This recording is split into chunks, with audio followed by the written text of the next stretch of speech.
Assalomu alaykum.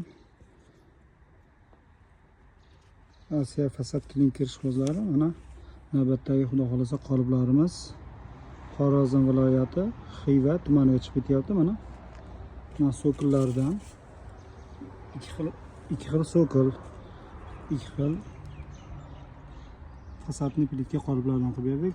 Lazer 3D ko'rinishdagi qoliplarimiz 14 kvadrat olishdi.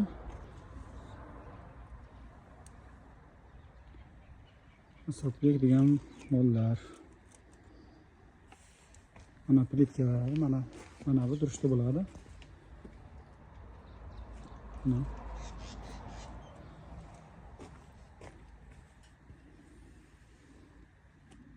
Bu qo'raplarimiz Farg'ona viloyati Bog'ot tumanida chiqarilyapti. Kelib yotib urgan ketishlari mumkin. Pastda nomer qoldiramiz, aloqaga chiqaverasizlar.